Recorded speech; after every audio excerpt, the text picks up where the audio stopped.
A'udhu billahi minash shaitanir rajim. Bismillahir rahmanir rahim. Chers frères, chères sœurs, très chers enfants, assalamu alaikum wa rahmatullahi wa barakatuh. Bienvenue à la saison du Coran, mois béni de Ramadan. Alors, comme d'habitude, je vais vous parler à propos de la nuit du destin. Surtout sur la sourate Al-Qadr. Alors, selon les interprètes, le Coran a été révélé par 2 fois. Alors, la première fois, dans toute son intégralité, dans la nuit du destin. Parce qu'il dit « Inna anzalnahu fi laylatil qadr ». On a fait révéler, on a fait descendre le Coran pendant la nuit du destin.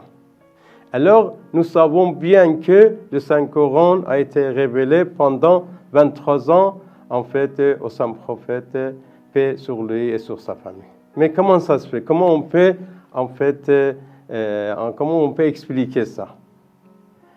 Selon les interprètes, le Coran a été révélé par 2 fois. La première fois dans toute son intégralité, dans la nuit des destins. Comme le précise cette sourate « Inna anzalnahu fi laylatil qadr ». Et deuxième fois, le Coran a été révélé progressivement, graduellement, durant les 23 ans de la sainte mission prophétique, c'est-à-dire c'était révélé au Saint-Prophète. Alors, c'est pour cela que nous avons un autre verset qui dit nous avons fragmenté le Coran en versets et en sourates pour que tu les lises lentement aux gens. Et nous l'avons fait descendre graduellement. Vous voyez? Donc, selon le Coran a été révélé par 2 fois. Et une fois, avec ça, en fait, par son intégralité, une autre fois fragmenté et doucement et graduellement. Voilà la signification des 2 versets coraniques.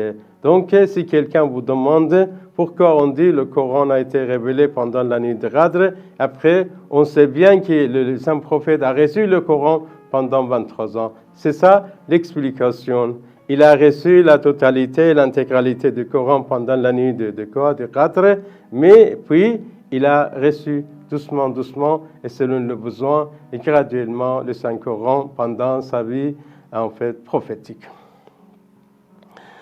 Et il y a une chose aussi pour vous expliquer.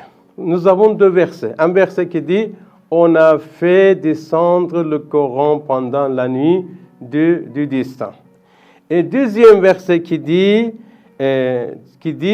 nous avons en fait on a fait descendre le Coran pendant le mois béni de Ramadan. Shahr Ramadan alladhi unzila fihi al-Qur'an, le mois béni de Ramadan dans lequel on a fait en fait révéler ou bien fait descendre le Saint-Coran. Donc en fait en combinant les versets, nous l'avons fait descendre pendant la nuit de Qadr et avec le verset Shahr Ramadan alladhi unzila fihi al-Qur'an, on trouve que la nuit de destin est au mois de Ramadan. Vous voyez? Parce qu'il dit on a fait descendre le Coran pendant la nuit de Qadr. Et puis il dit Shahr Ramadan alladhi unzila fihi al-Qur'an. Pendant le mois béni de Ramadan, on a fait descendre le Saint-Coran. C'est-à-dire la nuit du destin se trouve dans le mois béni de Ramadan. Alors, mais laquelle nuit de Ramadan n'est pas indiquée dans le Saint-Coran? Il y a une question qui se pose. On sait bien qu'on a reçu le Coran pendant la nuit de destin. On sait bien qu'on a reçu le Coran pendant le mois béni de Ramadan. Mais quelle nuit on a reçu le Coran? Dans quelle nuit Allah a révélé le Saint-Coran? Ça, je vais vous expliquer à la prochaine fois, demain soir, Inch'Allah. Merci beaucoup. Wassalamu alaikum wa rahmatullahi wa barakatuh.